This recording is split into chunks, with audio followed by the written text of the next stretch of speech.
Hi everyone, Emily here from Emily Reads, and today I have for you I had to think for a minute, I almost said March, my May 2024 reading wrap up, and also a little mini book haul. So, and just kind of like a life update. So first, my mini book haul. I filmed a much bigger book haul recently. I think I filmed it Friday. And yeah, I filmed it Friday. So there's a charity in my town that does a used book sale like twice a year, and prices are fantastic. Paperbacks are 50 cents, hardback are $2, and the condition of the books are usually really fantastic. So I went Thursday night, which is like you pay a $10 entrance fee, and I go because again, like I can find some really good finds, and I did, and you'll see in that book haul. But then I went back on Saturday, just like there's going to be less people. I'll have a little bit more time and a little bit more space to browse the shelves. Like the Thursday, like, and I'm one of those people who I'm like going, okay, like take me to the fantasy section, take me to this section, and like you're packed tight, and you're trying to squeeze around people. So I try to go like Thursday night is like I'm going to the main sections that I want, and then I get out. Saturday I went just to see like did I miss anything, and I did. So I have a little mini book haul, and then I'm going to talk about May. So when I went back, I found a Declaration of the Rights of Magicians by H.G. Perry. And so this is set during the Age of Enlightenment, and apparently Robespierre is calling for a revolutionary in France, and he's a mesmer. And the weather mage Toussaint Louverture is leading the fight for freedom in Saint Dominique, and a bold new prime minister, William Pitt, is weighing the legalization of magic among commoners in Britain. So I think that's kind of an intriguing concept to set magic against real life historical events. And from the booktubers that I watched that have read this, they've really enjoyed it. So for 50 cents, you can't beat that price. And then I picked up Lord of the Flies. Like, it's in beautiful condition. It's like brand new. I love Lord of the Flies. I think it's fantastic, and a student taught this book. I thought I had given out my copy to someone when her son was taking an English class and needed it. Turns out I did not give her my copy of Lord of the Flies. It was Slaughterhouse 5. So I do still have my copy of Lord of the Flies. So I don't know what I'll do with this copy. Like, this is brand new. I would hate to get rid of this, but I don't know. So we shall see. Then I picked up Jane in Love by Rachel Givney. Now, look at how beautiful this cover is. I just love it. And the premise is that Jane Austen, she's 28, and she just wants love. And by accident, she time travels to Bath, present day, onto the set of Northanger Abbey. And she befriends like these characters who are actors and actresses in the Northanger adaptation, but they're also like characters from Northanger Abbey. And as the longer that she stays in modern day times, her books are disappearing off of the shelves. So she runs the risk of, do I stay in modern times, try to find love in modern times, but then my works are disappearing and are no longer around. It sounds like an intriguing concept. And then finally, I picked up Fever 1793 by Laurel Hussey Anderson. Look at the condition of this. Again, for 50 cents. Like, it's brand new. And so this is, in 1793, Mattie Cook lives with her widowed mother and grandfather above the family coffee shop. And she is just living her life. And then fever breaks out and disease sweeps the streets and kind of turns her life upside down, and she flees the city with her grandfather. And just how can she survive in this city with this pandemic spreading. And it won some book awards. So that was my mini book haul. Bigger book haul will be followed. Now, to talk about what I read in May. May was a bit rough for me reading-wise. One, I was kind of fighting. I was trying to put off reading one of the books that I read by reading other books, and then my heart was just like, nope, I just need to read this book, and so I did. So that was one struggle bus. Another struggle bus was I had some health issues. I have an autoimmune disease called hidradenitis suppurativa. It's an autoimmune disease that affects your skin. So, like, think of like Dr. Pimple Popper, Mr. Popsit, like you kind of get a picture. And I take antibiotics. I have special soap that I use. So no pretty smelling scented soaps for me, no pretty scented lotions for me. So I do all these things.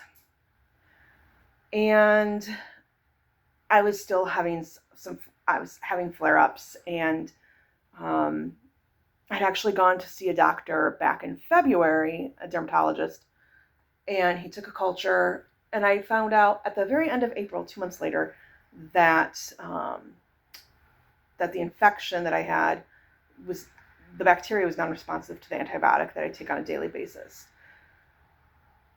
2 months after the fact. So they put me on a different antibiotic. That wasn't working. I had to go back, saw a different doctor, because I was like, I'm not seeing this doctor that 2 months after they take a culture is when I find out the results. That's weird to me, and unacceptable to me. So I saw a new doctor, and she was like, I think we need to go to weekly injections.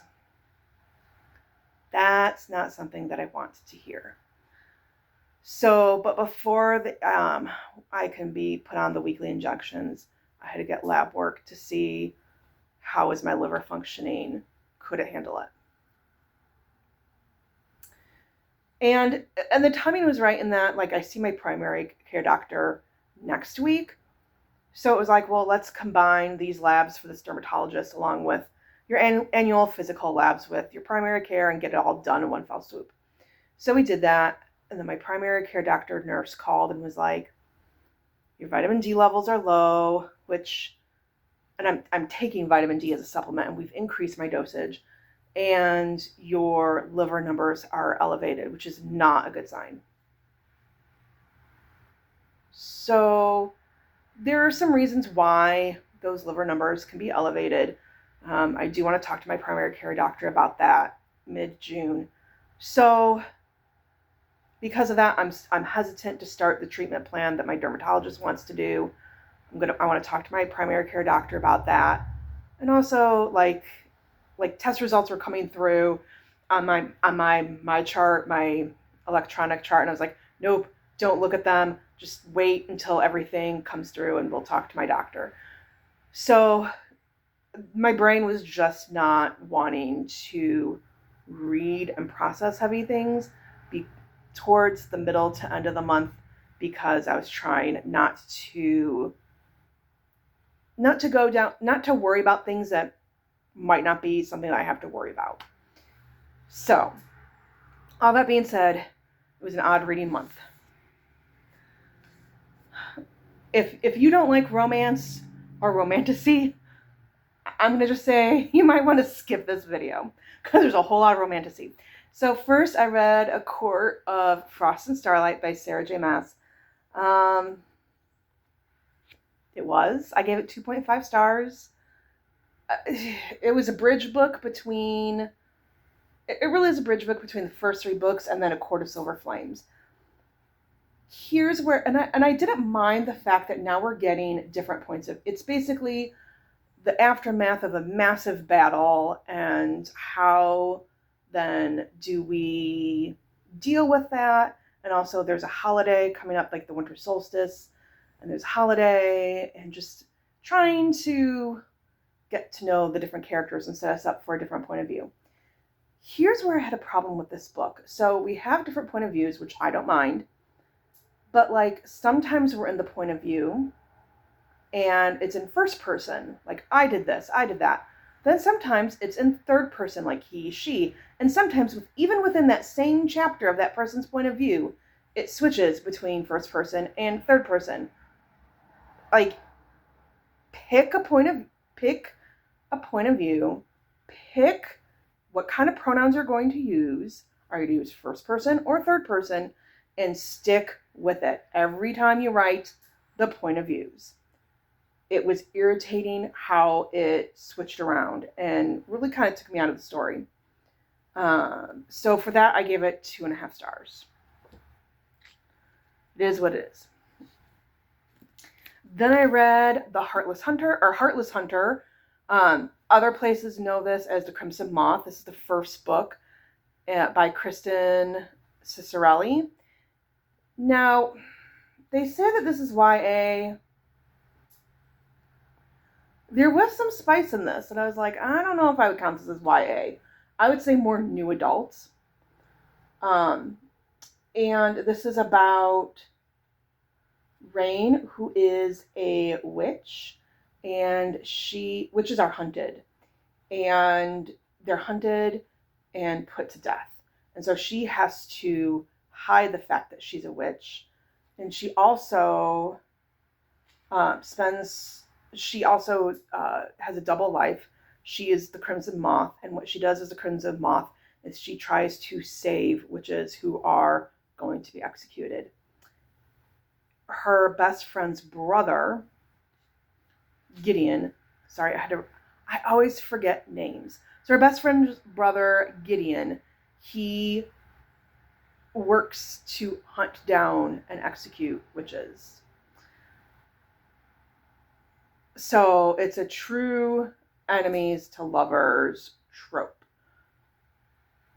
I really liked this book. However, there is...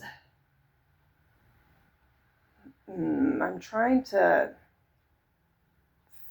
figure out. Okay, that would be spoilery. Okay, there is something. They're trying to figure out who is doing some violence in the city. And I thought that it was kind of obvious who was doing it. And it took them a very long time to figure out who was doing it. I'm looking forward to reading book 2. It is very much ends on a cliffhanger. I think I give this 4.5 stars. I don't think I give it 5. Only because I felt like it was a little obvious. But here's the thing. I also feel like sometimes YA books are a little obvious on some of those spoiler or like plot twisty things. Then I also read The Hiding Place by Corrie ten Boom. This is a memoir and I was able to participate in 2 different live discussions about the book on Krista's channel over at Books and Jams, along with some other booktubers. So if you haven't, I highly recommend you go check out those live discussions. So this is about Corrie ten Boom. She, when she was in her mid-40s, early 50s, I forget the exact timeline, is when she was living in Nazi-occupied Holland. And she and her family, her father was a watchmaker, and she worked in his shop. And her family took in and hid Jews. And she ended up being captured, found out, captured, and sent to concentration camps. And this is her story. She also was a devout Christian. And so we get not only just what was going on in Holland during Nazi-occupied Germany, and how did she manage to survive through the concentration camps. We got the story of her faith and how her faith in God brought her through and strengthened her through those circumstances.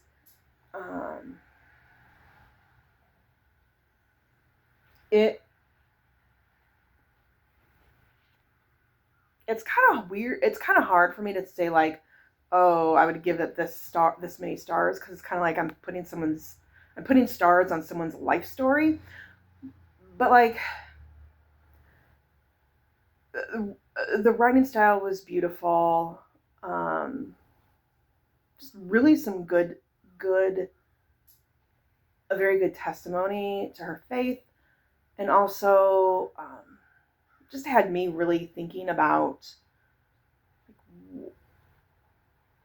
suffering. Um, one of the things here, I'll just read for you. One thing that really struck with me. Okay, so she is very sick, and she's very sick while she's in prison. Okay, and she is talking about how she's reading the Gospels. She's able to read the Gospels because someone sneaks into her a copy of the Gospels. She goes, and as I did, an incredible thought prickled the back of my neck.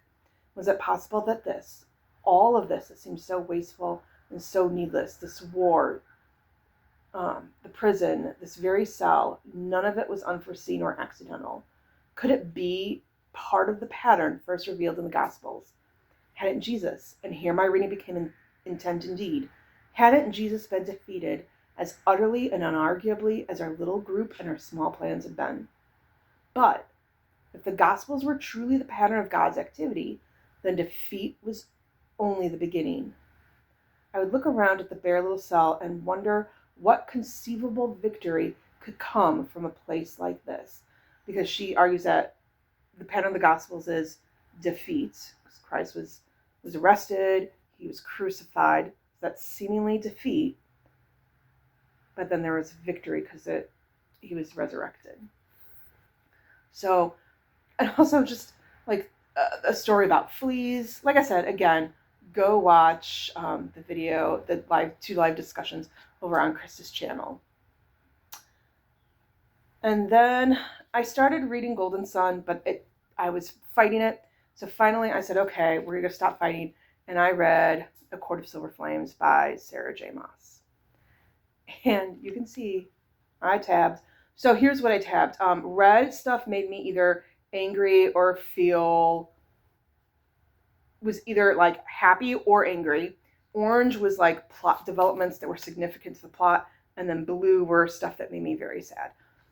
Okay, so there are some people who are like, I don't understand why Nesta would find going downstairs so hard. Okay. But they also talk about the Bat Boys in this book had a hard time going down the stairs. And when she first starts going down the stairs in the house, she's like malnourished and completely out of shape. Having to go down 10,000 stairs. Like no one could do that, malnourished and out of shape. And if you have bad knees, if you have bad legs, sometimes going down is actually harder than going up as someone with bad knees. So at any rate, I read this book. I devoured it. I absolutely loved it. So there are some people who still don't like Nesta. Let me tell you, here's what I think. It's kind of hard to talk about this story other than to say we're now in Nesta and Cassian's story. And I was there for every bit of the way. I will say this, I'm not liking Elaine. I think she's annoying. She's got zero personality. I just don't like Elaine. Like, that's who I don't like. Like, Nesta, yes, she can be very nasty, but she's got a personality. Elaine's got no personality. So, I just, I don't know what I'm going to do if we got an Elaine point of view story. But, and if Azriel okay, now we're talking spoilers. So, yeah, I have problems with Elaine. But at any rate, here's what I think. I gave this 4.75 stars. The reason why it wasn't a 5-star is I think there were a couple of spots where like pacing was an issue. But I think the Acheron sisters are very much like the 3 different responses that a person can take as a result of trauma. Feyre very much is a fight. Like, she went out and she, became the hunter, and she provided food for her family. She was a fighter for sure. Elaine, she freezes. That, most people know fight or flight. Elaine is very much there's a new response that we have found, or the psychologists have said this is also a response, is that you freeze. You just don't move and you don't know what to do. That, I feel like, is Elaine. She freezes. Nesta is our flight. She runs from her trauma. So at the start of this, she very much is like, she's out spending the nights at taverns and, drinking a lot and engaging in one night stands with people to kind of drown out some of the trauma that she has faced. And I think that has been her pattern pretty much her entire life. And we get her backstory. I love Nesta. I'm a fan. I'm for her. So I want more of her and Cassian. So yeah, I can't wait. I'm looking forward to starting Throne of Glass soon. And then I went into full on, I'm in a slumpy mode. And I have nothing to show because it was all on my Kindle. So I read the Milford College series by Noelle Adams. So I read, let me try to remember the books in order. It was Carpool, Office Mate, Single Dad, Secret Santa, and The Temp. So these are all stories set around a small, like, community college in a small town. And they're romances. They're sweet. Office, or Carpool, is the story of, and don't ask me to remember main characters' names, because I don't remember. Our main female character, she lives at home. She commutes like about 45 minutes to the college for her work. And the reason why she still lives and does that commute is her grandmother who raised her, she's in a nursing home for dementia care. And so she doesn't want to, it would be easier to live, on the college and not, in the college town and not have that commute. But she wants to make sure that she's at home close to her grandmother. And her car needs a new transmission and she can't afford it. And it'd be thousands of dollars. And she's got a friend who's a mechanic and is willing to do it at cost, but it's going to take him, a while to do it because he needs to make a living himself. So he's going to do it in his spare time when he can. In the meantime, she needs to get to work. So she is able to carpool with a guy who lives in her small town, who works at the college, and he has had kind of a bad rep, and it's their story. Office Mate is the story, and I do remember the main characters here because I really like this one, and I've read it more than once. It's the story of Beck, and she is a history professor, and a new English professor is in town, and because there aren't enough English offices in the English department, he has to share an office with her. She's got a big office, and so he's got to share an office with her until one of the history professors retires. So for about a year, he's going to share an office, and just their different personalities. She's very more tied into her emotions and really is caring and loves Lord of the Rings, and he's very like academic, kind of stoic, and just their story. Then Single Dad is about our main female character works at the library while she's also pursuing a second master's degree in English, and she works with an adjunct professor in art to, like, he's got his art students doing an art project, like art inspired by some of their favorite novels, and so they're going to display the art at the library, and she's working to come up with, to pair the books with to find the books to pair with the artwork for this display. Secret Santa is our main female character. She works, I think she works in the finance department, and she loves Christmas. She loves the holidays, and her best friend does not love Christmas, and he finds them kind of annoying.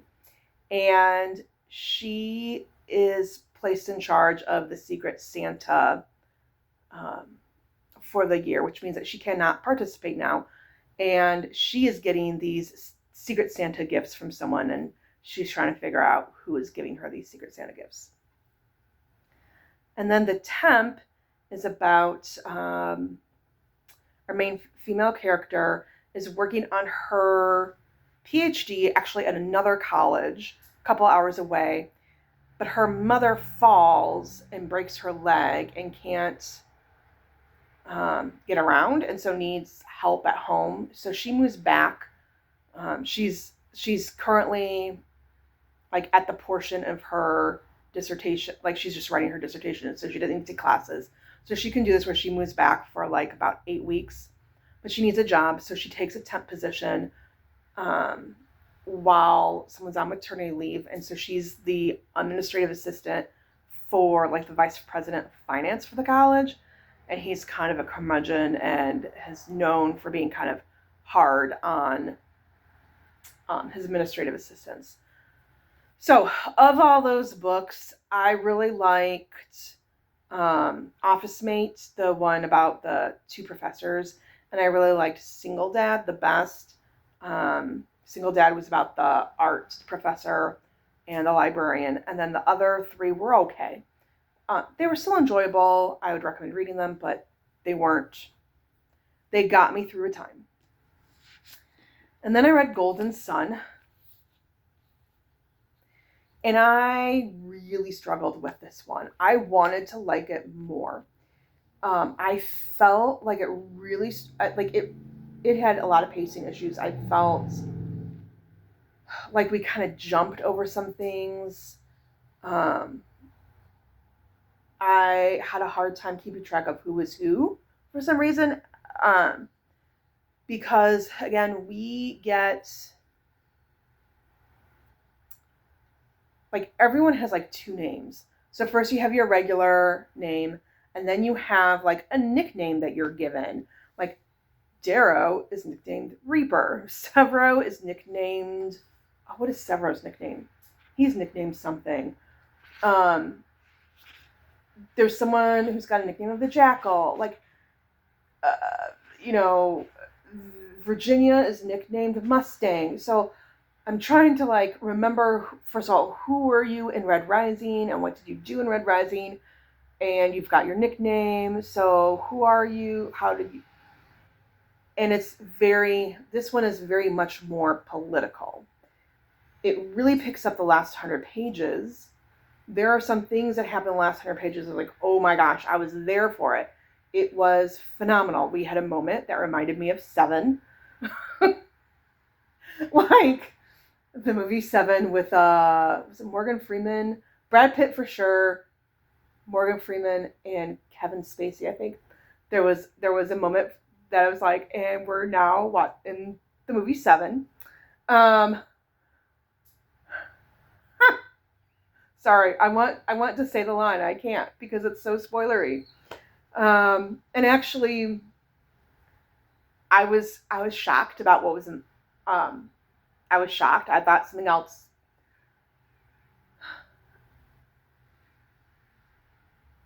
I love Ragnar. We're introduced to a new character called who's Ragnar, and he is an Obsidian who, from what I understand on the Obsidians, they're basically bred to fight for the golds and like serve the golds, and like they're just full on like fighting machines. If you thought the golds are fighting machines, Obsidians are even worse, and Ragnar is like the best fighting machine that there is.